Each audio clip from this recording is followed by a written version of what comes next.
Boa noite a todos. Vamos abrir Romanos capítulo 11. Eu vou ler dos versículos 1 a 10. Portanto, pergunto, terá Deus, porventura, rejeitado o seu povo? De modo nenhum. Porque eu também sou israelita, da descendência de Abraão, da tribo de Benjamim. Deus não rejeitou o seu povo, a quem de antemão conheceu. Ou não sabeis o que a Escritura refere a respeito de Elias, como insta perante Deus contra Israel, dizendo: Senhor, matar os teus profetas, arrasar os teus altares, e só eu fiquei, e procuram tirar minha vida. Que lhe disse, porém, a resposta divina? Reservei para mim 7.000 homens que não dobraram os joelhos diante de Baal. Assim, pois, também agora, no tempo de hoje, sobrevive um remanescente segundo a eleição da graça. E se é pela graça, já não é pelas obras. Do contrário, a graça já não é graça. Que diremos, pois? O que Israel busca? Isso não conseguiu, mas a eleição o alcançou, e os mais foram endurecidos.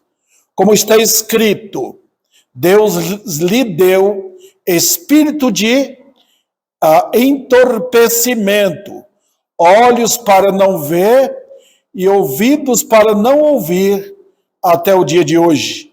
E diz Davi: torne-se-lhes a mesa em laço e armadilha, em tropeço e punição.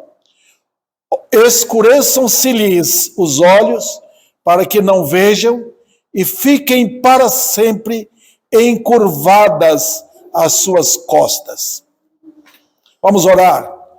Bendito Pai, abre nossos olhos, porque nós precisamos firmar nossos pés na rocha, e se não tiver rocha, nós vamos afundar no lamaçal de mentiras deste mundo. E eu peço que não só os que estão aqui, mas aqueles que vão desfrutar, que moram longe daqui, e que porventura queiram ouvir a palavra de Deus, possam também desfrutar das maravilhas da verdade eterna que nos foi entregue. Então, dá-me graça de pregar este texto no teu poder, em nome de Cristo. Amém. A verdade da eleição. Eu tenho pregado tanto sobre a eleição aqui, que eu acho que vocês estão já enjoados desse assunto, não? Acredito que não. Porque para mim é uma das doutrinas mais poderosas que nós temos na Bíblia. E de fato nós vimos em Efésios, estamos vendo Efésios, a doutrina da eleição. O que é isso? É que Deus nos deu a graça de aprender essas coisas eternas, né? Então, queridos irmãos,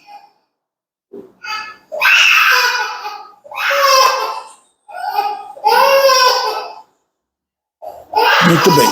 Então, queridos irmãos, é maravilhoso saber disso. Nós temos a Bíblia, nós temos a reportagem bíblica. Por que esconder isso? Deus não colocou a doutrina da eleição para os eruditos, os grandes da igreja. Não foi para toda a igreja. Para os crentes mais simples, eles amam ouvir a verdade eterna, eles amam. E vocês que estão aqui, sem dúvida alguma, amam esta doutrina. E se foi ensinada para nós, devemos pregar todo o conselho de Deus. Muito bem. Agora, o que temos aqui, irmãos? Ela é uma doutrina desprezada. Que os irmãos vão perceber que os inimigos do Senhor não gostam dessa verdade. Os arminianos não gostam dessa verdade, porque eles vão crer no livre-arbítrio, eles vão crer na soberania do homem e não na soberania de Deus. Eles vão dizer que a decisão é do homem. Então eles tentam equilibrar soberania de Deus e soberania do homem.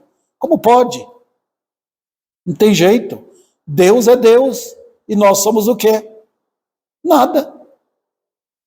E diz lá em Isaías que nós somos menos do que nada. Então, queridos irmãos, por que Paulo trata disso? Então eu vou dar aqui rapidamente o pano de fundo. Paulo, em Romanos, e minha esperança, se Deus dá a bênção de eu ficar aqui mais com vocês, eu quero dar Romanos para vocês. É uma carta que todo crente deve entender. Para mim, a igreja toda deve entender Romanos.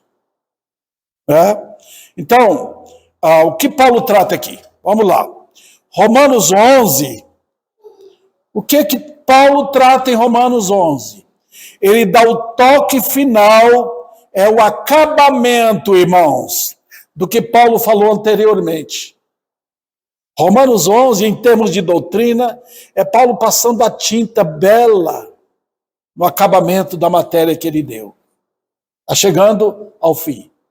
E ele inicia esse assunto aqui no capítulo 9. A pergunta é esta: Deus deixou Israel? Deus abandonou o povo judeu? Paulo responde não. Eu falo isso, irmãos, porque hoje até tem aquela tendência de idolatrar o povo de Israel, o povo judeu, achando que aquele povo é o povo salvo, o povo de Deus para o último tempo. Não é. Não é. Deus não está lidando assim mais depois da morte de Cristo. Ele não está lidando com Israel especificamente. Ele está tirando pessoas das nações e formando um corpo judeu e gentil. Nós aprendemos isto. Eu espero que os irmãos entendam, para não idolatrarmos o ser humano. Então, lembra que ele fala no começo de Romanos que o evangelho é o poder de Deus para a salvação de todo aquele que crê. Primeiro do judeu e também do grego. Se é primeiro do judeu, por que, na mente, parece que Deus desprezou os judeus? Não. Vamos lá. No capítulo 9, Paulo mostra que o Israel de Deus sempre existiu. Vocês podem ver isso no capítulo 9. Nós temos a tendência de, hoje, com esse crescimento essa religião baseada mais no homem do que em Deus, eles declaram, o Brasil é do Senhor, como se o declarar nosso valesse alguma coisa. Não adianta, irmãos, o Brasil não é de Deus. O Brasil, o Deus do Brasil é o diabo. Vocês notam o que está acontecendo? Maldade, maldade, maldade, maldade. O povo voltado para os seus prazeres. Nunca o Brasil foi, nem os Estados Unidos. O povo de Deus. Não é. O povo de Deus é o povo escolhido dentro de uma nação. Tá? Vamos simplificar. Dentro de uma família, Isaac e Rebeca tiveram 2 filhos. Aquela família era uma família de Deus? Só 3. Esaú não era. Era Jacó, Rebeca e Isaac. Então, queridos irmãos, o povo judeu é o povo de Deus? Não. Mas Deus sempre teve um povo em Israel. Você vê isso no capítulo 9. Nem todos os que são de Israel são de fato israelitas. É como nós disséssemos, nem todos que estão dentro de uma igreja são crentes. Nem todos da família Sena, filho de Raimundo e Rosa, da minha família, né, são crentes. Tem crentes lá dentro, mas nem todos são. Né? Nem todos de Ribeirão Preto são crentes. Tem um grupo de crentes em Ribeirão Preto. Então, só para, vamos dizer assim, ligar vocês com o capítulo 11. Por quê? Deus trabalha por eleição, irmãos. São os escolhidos dele. Vamos lá. Eu ainda estou na introdução, tá? Em quarto lugar, Paulo mostra que Deus age livremente. Nós vimos isso no capítulo 9. Terei misericórdia de quem eu quiser. Às vezes eu olho lá na minha rua, aquele povo todo no pecado. E nós ficamos com tristeza de ver. Nenhum deles interessa pela palavra de Deus. Eu tenho 3 famílias ali no meu prédio. Nenhuma daquelas famílias interessa. Tem uma família agora, cujo dono da casa mostra um certo interesse. Mas estou orando por eles. Orando sempre. Mas ninguém interessa. Tá? Por quê? Qual a resposta, irmãos? Por mais que a gente ore, por mais que a gente interceda, e Deus ouve as orações do povo dele. Quanto mais nós tivermos um coração de misericórdia, é melhor. Porque quando Deus opera numa rua, numa casa, numa família, numa cidade, Ele está ouvindo as orações do seu povo. Já imaginou aquela irmã Maria orando pelos vizinhos? Porque Deus colocou ali a Maria para ser uma intercessora daquele povo. Deus não destruiu Israel lá no Monte Sinai porque tinha o Moisés orando. Está vendo? Deus sempre põe um intercessor em oração. Então, queridos irmãos, Deus é misericordioso. O que ele diz no capítulo 9 de Romanos? Terei misericórdia de quem eu quiser. E eu vou endurecer o coração de quem eu quiser. No aspecto da salvação, ele é livre. Você não pode forçar Deus a fazer o que ele não quer fazer. Não tente. Você lembra quando Moisés tentou falar, Senhor, deixa eu entrar na terra prometida. Para, não fala mais. Não quero mais ouvir. Não tente Deus fazer uma coisa que ele não vai fazer. Na área de salvação de almas, ele é livre. Ele fala, vou salvar quem eu quiser. Não. Você não vê o ministério de Jesus, nem dos apóstolos, ficando assim, forçando as pessoas a fazer uma decisão. Não. Era o Espírito Santo que direcionava. Eles pregavam e os resultados vinham. Porque aqueles homens sabiam que a soberania era de Deus. Você lembra quando o Espírito falou para Filipe, vá lá no deserto, você vai falar com alguém. No deserto tem alguém, irmãos? Mas viu um homem na carruagem, aquele eunuco da rainha da Etiópia, estava vindo lendo Isaías. Ele assentou, conversou com ele, apresentou e o homem foi salvo. Por quê?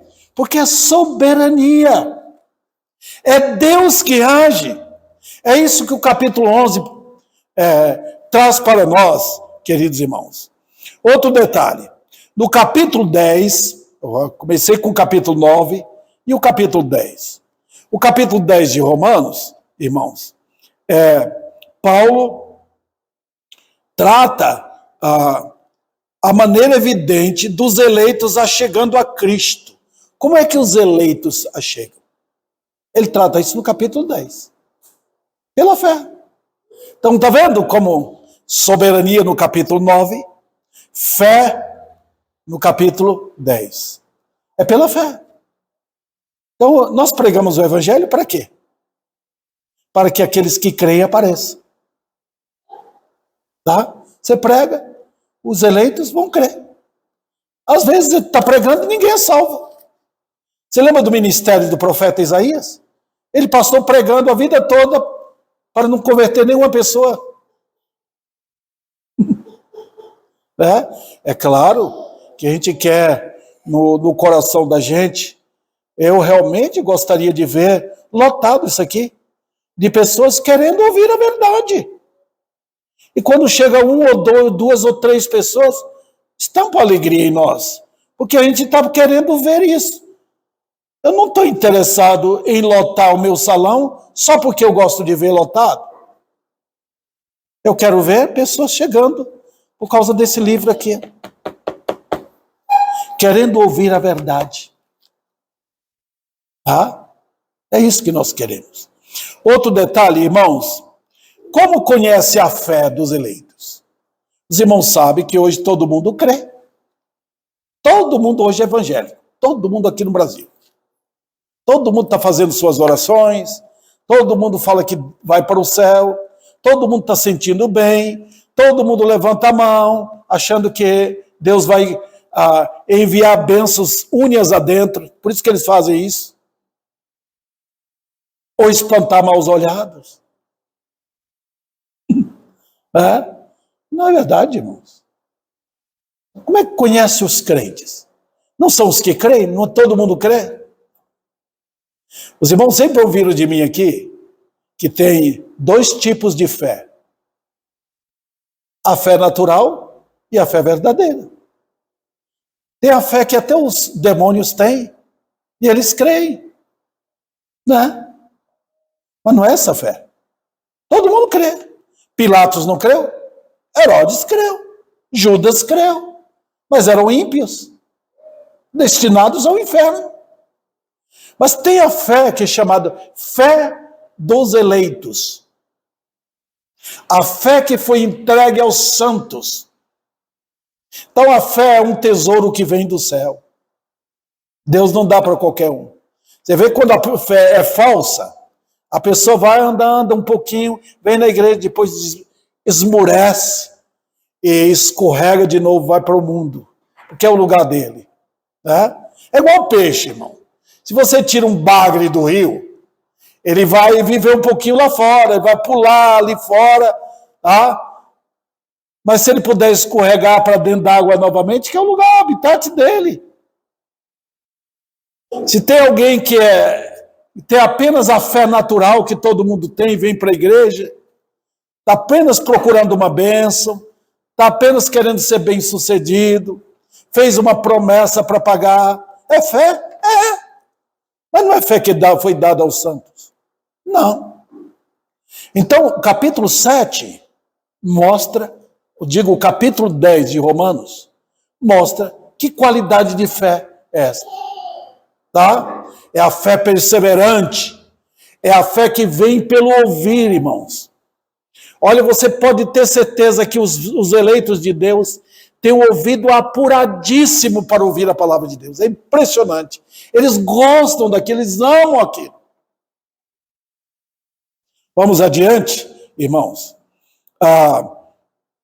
Você conhece também a fé que é dada aos eleitos? Pela invocação. Não é que a pessoa entra na igreja e vai gritar, eu quero que eu confesso meus pecados. Não tem esta abordagem na Bíblia, irmãos. Nós não temos aqui um confessionário, não.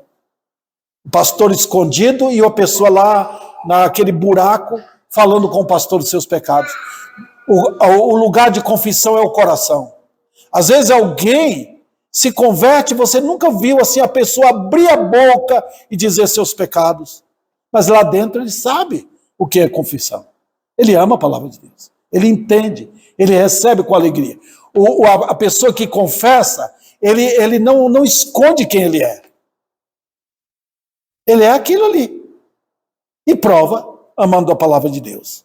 Tá bom? Vamos então para o 6º lugar aqui, rapidamente. No capítulo 11, então nós temos a resposta de Paulo, mostrando que os eleitos são verdadeiros israelitas. Moisés era de Israel? Era israelita? Era um crente. Lembra? Ruth era israelita? Não. Ela saiu do país dela, foi para Israel, se converteu lá, entrou no meio do povo de Deus, estava ali participando. Está vendo? Então, queridos irmãos, nós estamos lidando com a beleza, com aquela pintura da graça. Você vê, quando a graça pinta uma doutrina, aquela tinta não sai. É o ouro puro. Tá? Quando o ouro é falso, desbota, né? Já viu aqueles anéis que a gente compra, imitação? Parece de ouro, né? Mas logo vai desbotando aquilo. Você percebe? Então a fé, que quando não é verdadeira, ela desbota a fé. Não é verdadeira fé. Então, queridos irmãos, Deus trabalha pela eleição. Então vamos lá. Agora eu quero, nessa abordagem, que vocês me acompanhem com a palavra, tá? Vamos lá. Primeiro nós vamos conhecer a história eterna. Olha no começo. Pergunto, pois, versículo 1. Terá Deus, porventura, rejeitado o seu povo? Olha a pergunta de Paulo. Será que ele rejeitou os judeus? Deus é um Deus que rejeita? Não. Ele responde, de modo nenhum. E Paulo não responde com um mero não. Ele responde taxativamente, de modo nenhum. Deus não rejeitou. Então, é para acordar todo mundo. Será que Deus abandonou o povo de Israel? Não. Deus nunca abandonou o seu povo. O que diz mais? Ele responde com uma categoria de resposta, irmãos, que é impressionante. Vocês estão... É como se perguntasse, Deus rejeitou o Brasil? Não. Eu sou brasileiro e sou crente. Está vendo? Paulo está dizendo aqui, Deus rejeitou Israel? Ele diz, não. Olha para mim, eu sou judeu. Está vendo, queridos irmãos? Vamos lá. Deus nunca rejeitou o povo dele. O que é que nós entendemos por isso? Que quem não é dele, ele rejeitou. Ele rejeitou.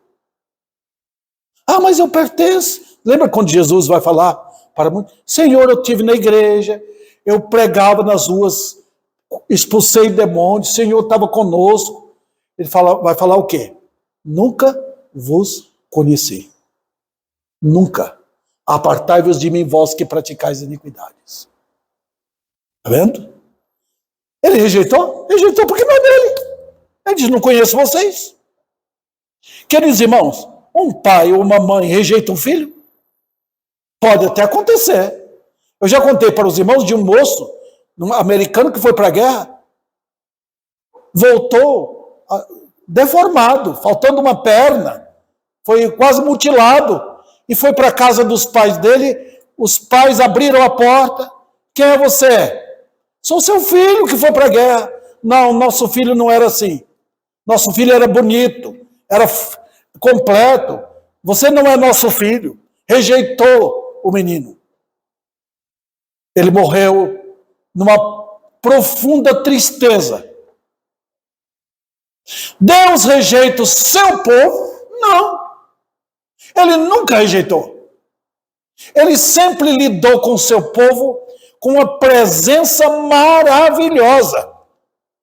Às vezes, na Bíblia, dá a impressão que ele está mais abençoando o incrédulo do que um crente. Olha a vida de José.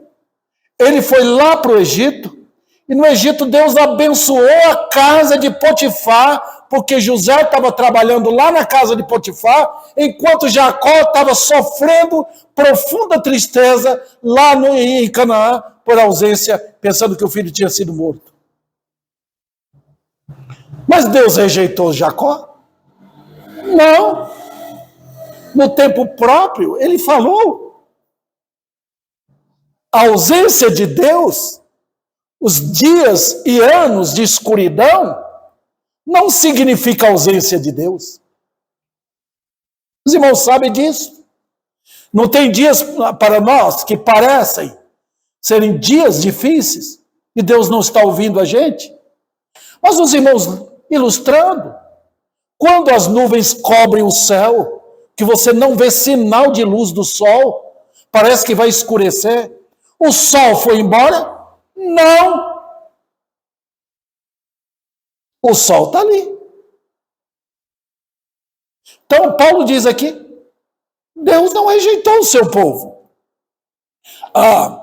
Quem é o seu povo? Quem é o povo de Deus? Eu prefiro ir devagar com os irmãos aqui, para deixar bem firmado a estaca dessa doutrina, firmado em seus corações, porque é isso que eu desejo. Deus rejeitou o seu povo. Quem é o povo dele? O povo dele não é formado por uma nação. Não é. Você lembra quando Esaú casou com aquelas mulheres e foi formar uma nação? Era a missão dele, casar, ter filhos e formar uma nação. Formou o povo edomita, o povo de Esaú, um povo terrível, que Deus castigou, acabou com aquele povo. Está vendo? Era o povo de Deus? Não. Não. Vocês lembram quando Deus levou o povo de Israel para Canaã, atravessou o deserto, 40 anos andando? Todos eles eram crentes? Eram o povo de Deus? Não. Os que não creram morreram no deserto. Viraram estrume para o deserto. Quem chegou em Canaã? O povo de Deus. Pronto, irmãos. Só mostrando para vocês o que Paulo está querendo dizer aqui. Vamos lá. O povo de Deus não é a nação formada e encabeçada por homens. Não são seguidores de Paulo, não são seguidores de igreja batista, nem católica, nem outra denominação. É o povo que Deus escolheu. Só isso. Vamos lá. Como é que eu vou saber quem é o povo de Deus?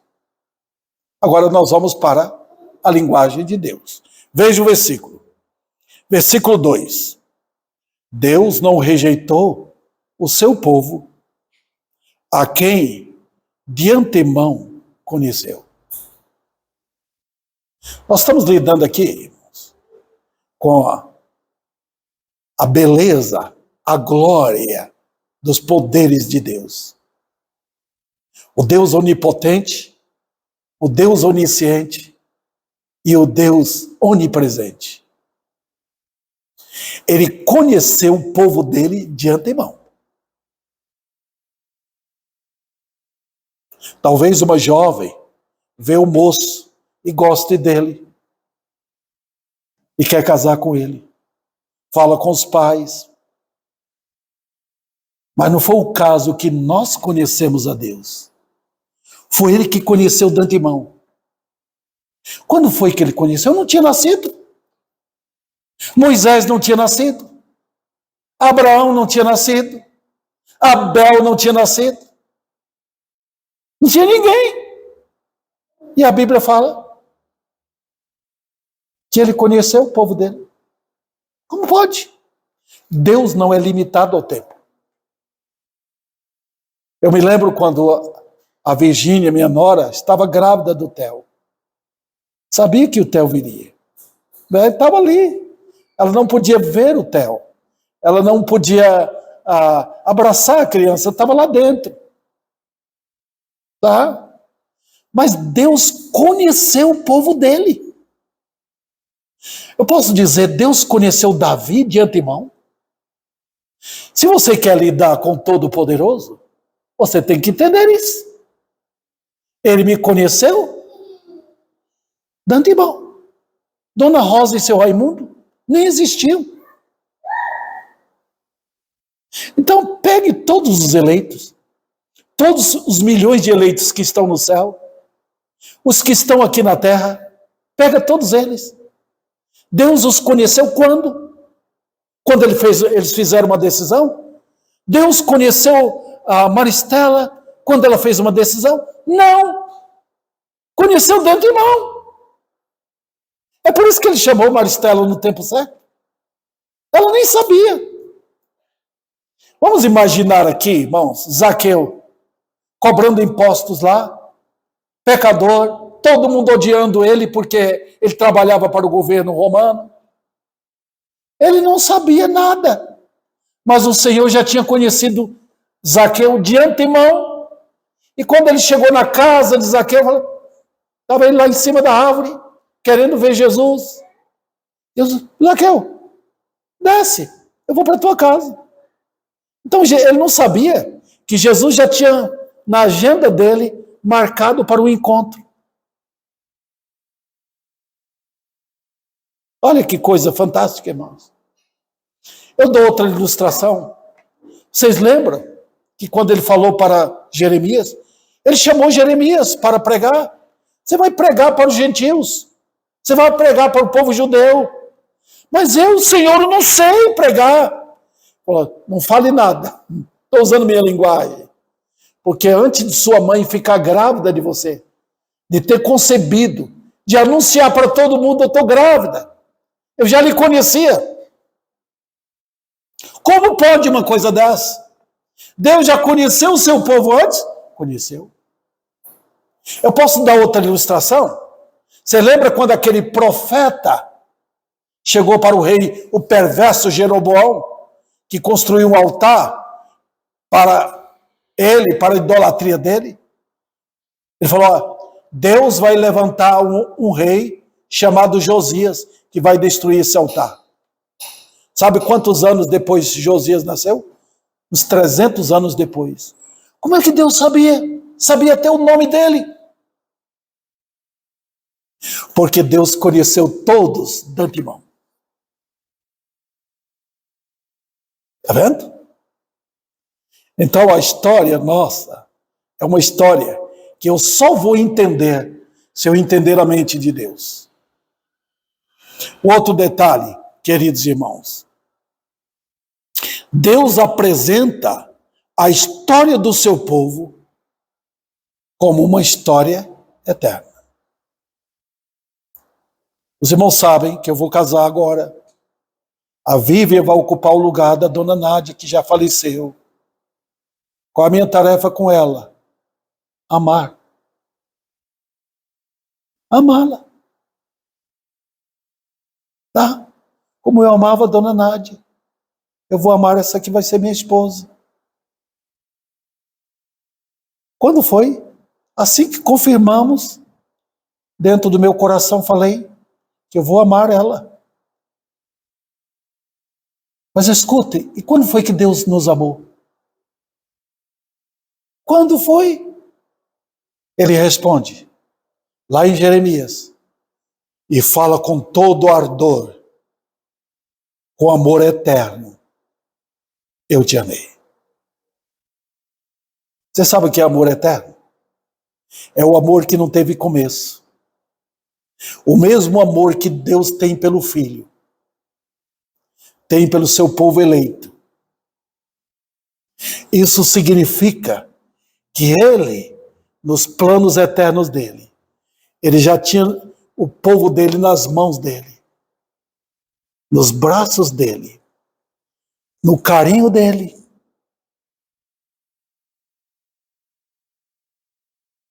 E sabe por quanto tempo vai durar esse amor? Quando o homem ama sua esposa, ele vai amar até a morte. Acaba com a morte. Fica a saudade. Mas o amor de Deus nunca acaba para o seu povo.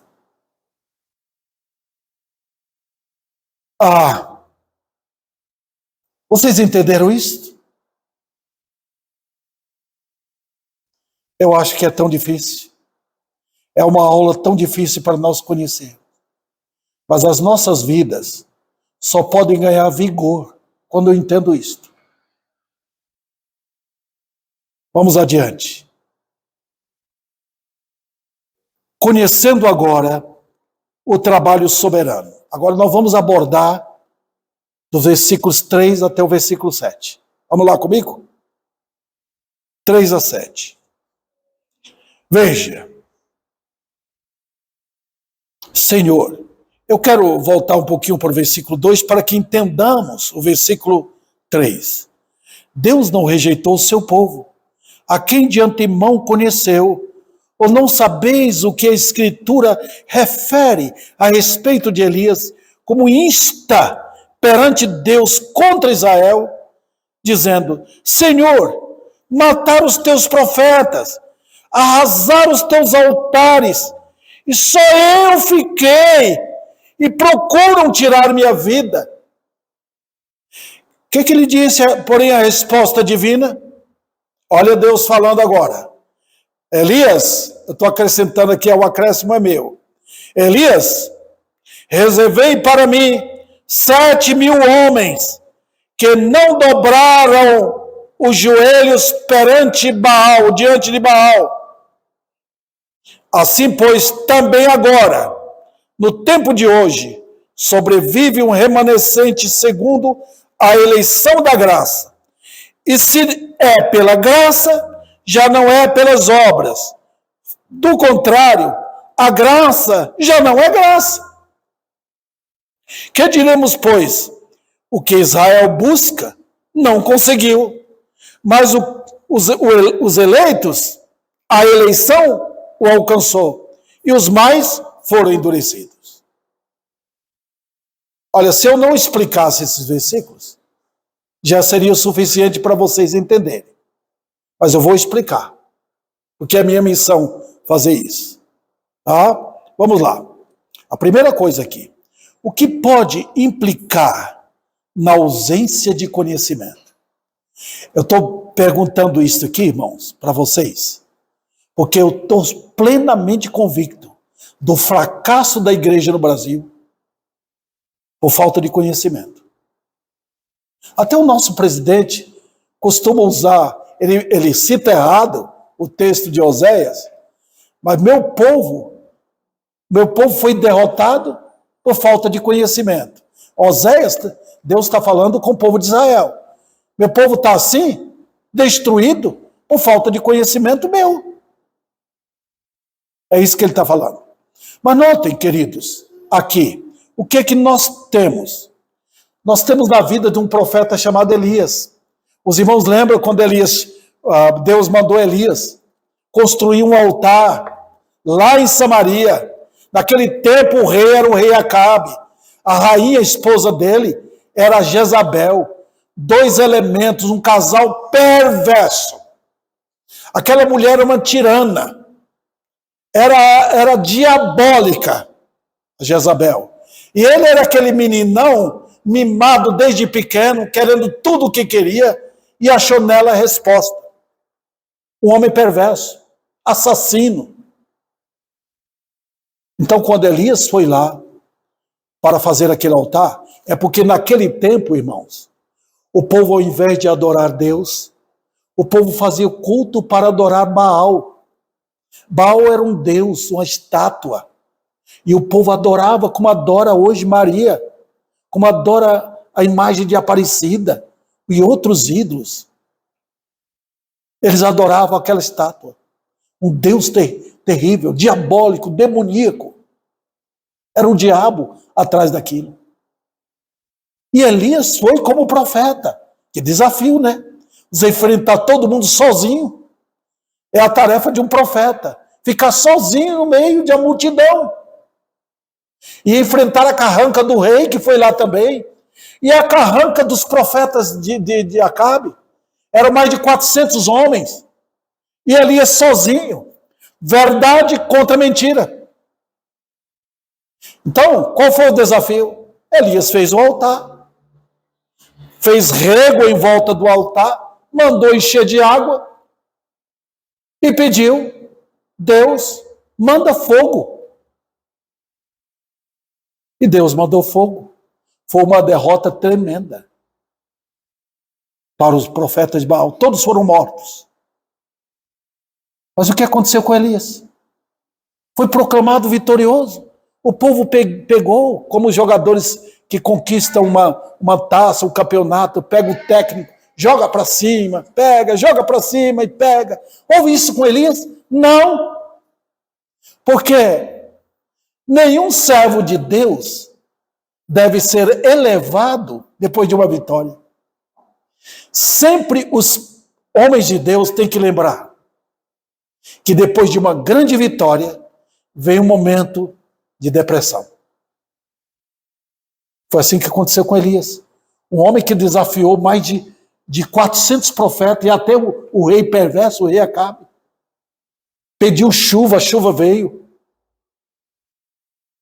E o que Elias fez no dia seguinte? Ele ouviu a notícia que Jezabel ia matá-lo. Ela fez até um juramento que os deuses façam comigo o que eles quiserem se eu não tirar a tua vida. O homem que enfrentou multidão sozinho estava fugindo de uma mulher. O que pode acontecer? Acontece. Por quê? Falta conhecimento. Tá? Quando Elias foi lá para aquela caverna, escondendo, Deus chegou lá. Elias, o que você está fazendo? Ele estava lá, choramingando, triste, depressivo. Olha que coisa. Ah, Senhor, eu estou sozinho. Mataram os teus profetas. E agora querem me matar também. Ele esperava o que de Deus? Esperava que Deus desse um abraço no seu profeta. Passasse assim um carinho na cabeça dele. Tadinho. Deus não tem isso. Deus nunca, irmãos, acaricia um egoísmo. A falta de fé. Porque tudo isso do profeta Elias, um grande homem, estava mostrando que ele estava desacreditando em Deus. Deus nunca falha. Eu que sou falho. Então o que é que Deus falou? Está aqui em Romanos, capítulo 11. Em outras palavras, colocando-as da minha boca, eu diria para vocês que Deus falou o seguinte para ele: Elias, o que está acontecendo com você? Levanta! Porque eu reservei para mim 7.000 homens que não dobraram os joelhos diante de Baal. Está vendo? Enquanto Elias estava vendo a aparência, todo o povo com festa lá, mas ninguém querendo saber do Deus de Israel. Ele desconhecia o que o povo não sabia. 7.000 homens que não curvaram perante Baal. Os irmãos lembram a história de Daniel? Quando o rei Nabucodonosor fez aquela estátua de 20 metros de altura e pediu que todos inclinassem ali e adorassem aquela estátua. Menos 3 homens. Deus sempre reserva os dele. Nós temos que aprender a ficar sozinhos quando temos que defender a verdade. Elias, um pouquinho de dó da vida dele, um pouquinho de medo de morrer, fez o profeta fugir. Deus não quer que nós tenhamos dó da nossa vida. Tá vendo? Então, queridos, Elias entrou nessa depressão depois dessa vitória, e quando precisava, ele pensava que a multidão ficaria ao seu lado, estava sozinho. Até parece a história nossa aqui também, né? Quando parece que todo mundo vai abandonar, Deus reservou um grupo para ficar conosco. A resposta no versículo 4 nos ensina o quê? Estou terminando, irmãos, não vai dar para terminar todo. Nos ensina o quê? Primeiro, eu vou mostrar aqui, irmãos, de 4 maneiras. Primeiro, nós temos um Deus que opera independente de nós. Não é no meu trabalho? Não é. Ele opera independente de nós. Quando você pensa que está tudo fracassado, que está tudo contra a gente, Deus está operando. Por que ele faz isso? Porque nós aprendamos que a glória é dele. Quando ele tirou José de Jacó, ele que conduziu José para o Egito. Não precisava da mão do papai para abraçar o filho. Vem cá, meu filho. Deus sabe.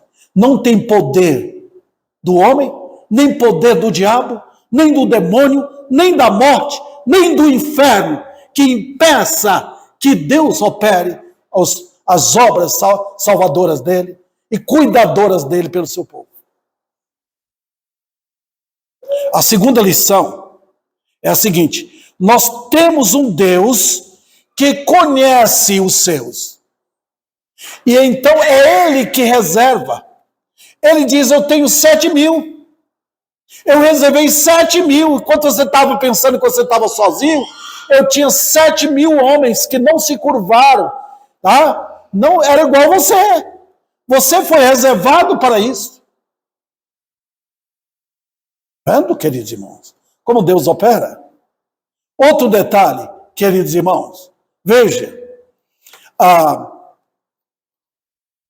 esses que pertencem, vê se eu estou aqui no lugar certo, os que pertencem a ele, nem sempre são conhecidos de nós. Tá? Deus pode operar aqui, está operando já sem eu saber. Eu não sei quem são os eleitos. Eu não sei. De repente chegam seu José, seu Pedro, seu Antônio, seu Sebastião, Dona Maria, Dona Joana. Deus está chamando. Eu não sei quem são os dele. É ele que opera. Então, queridos irmãos, quando nós ficamos deprimidos, é sinal de ausência de fé da nossa parte. Sempre temos que dar graça. Glória ao Senhor. Minha vida, o meu viver, a minha saúde, meu bem-estar, não tem valor nenhum. É a glória de Deus. Ele nos chamou para servir. Ele nos chamou para sermos servos dele. E, rapidamente aqui, esses que pertencem a ele são conhecidos. De que maneira? O texto explica? Explica. Olha o que diz.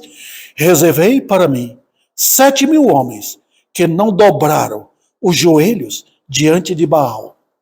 Toda vez que você dobra os joelhos perante alguém ou alguma coisa, você está fazendo uma confissão.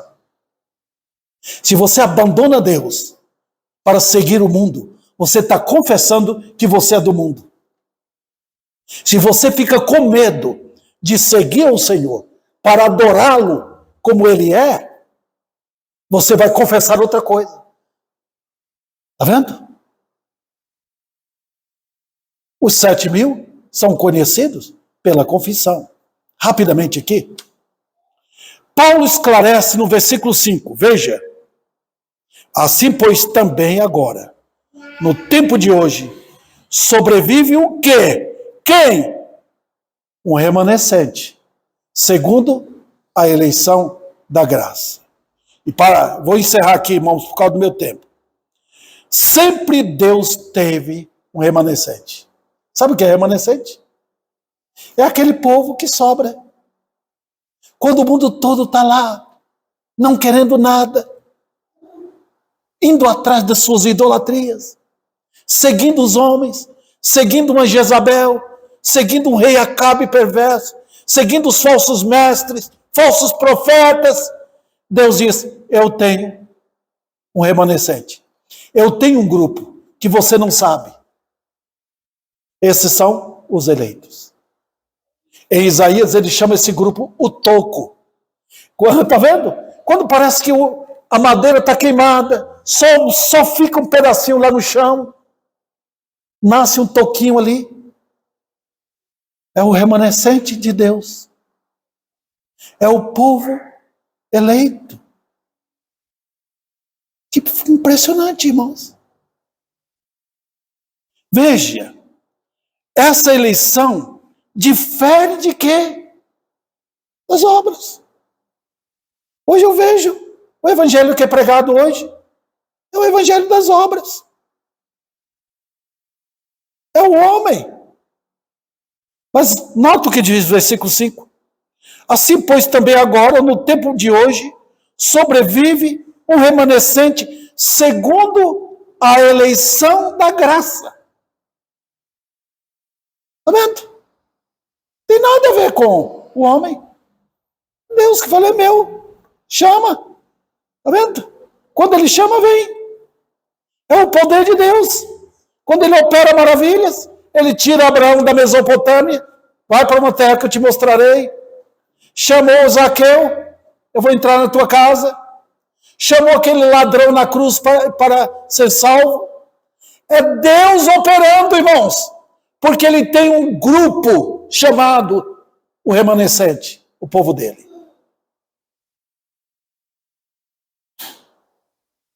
E essa eleição, os irmãos já viram aqui, não pode haver nenhuma combinação entre graça e obra. Está vendo? Então o que acontecia com Israel era obras. O que acontece com os eleitos? Graça. O povo ignorante que não conhece a Deus luta com obras. Eu fui na igreja, eu estou jejuando, eu estou fazendo isso, eu estou adorando. Deus não opera assim, ele opera pela graça. Aqueles que simplesmente creem e vêm a ele de todo o coração, obedecendo à verdade. Então, resumo, tudo o que for fora da eleição é obra. É atividade da carne. E quem era o povo que fazia isso? Os israelitas. Eles eram religiosos, davam o dinheiro, fazia sacrifício, fazia. Tudo obra da carne. Deus diz, não aceito. Eu não quero isso. Eu vejo muitos hoje assim. Eu vou na igreja, eu faço isso, eu quero, eu adoro, eu canto louvor. Deus opera em homens e mulheres quebrantados de coração, que não estão querendo fazer alguma coisa, que nem procura Ele. E Ele que procura. Ele é um missionário por excelência. Então sabe de uma coisa, que quando pecadores começam a se humilhar, começam a quebrantar, começam a querer, o que eu posso fazer? Como eu posso ouvir da verdade? Como eu posso saber que eu vou para o céu? Como eu posso saber do perdão dos meus pecados? Como eu posso adorar somente a Deus? É Deus que está chamando. Deus está operando nos eleitos. Na situação de hoje, mesma coisa. Mesmo dos dias de Paulo, de Isaías, de Elias, o profeta, mesma coisa, queridos irmãos. Mas ele está operando milagres. Ele está salvando os dele. E ele tem muitos eleitos para serem conquistados ainda. Deus tem uma obra gloriosa em mostrar o poder do braço forte dele. Que ele é Deus quem salva. Então eu quero dizer que se agora, entre os meus ouvintes, tem alguém com sede da verdade, querendo, é Deus que proveu essa sede. Se tiver alguém com fome da justiça de Deus, querendo ir para o céu, não tem herança nem aqui nem lá no céu. É Deus que está fazendo isso. Cristo Jesus veio buscar e salvar homens e mulheres assim, quebrantados no coração, chorando os seus pecados. Ele veio buscar pessoas assim. E o resto? E aqueles que estão brincando? O Senhor deixa endurecidos. São instrumentos que vão ficando de lado, igual aquelas panelas e outros pratos que você não quer mais na sua casa, que você deixa de lado ou joga fora. O plástico, Deus faz assim com milhares. Ele deixa endurecido, encostado. Porque ele tem um plano com os eleitos dele. Então eu convido você a vir a Cristo para o perdão dos seus pecados.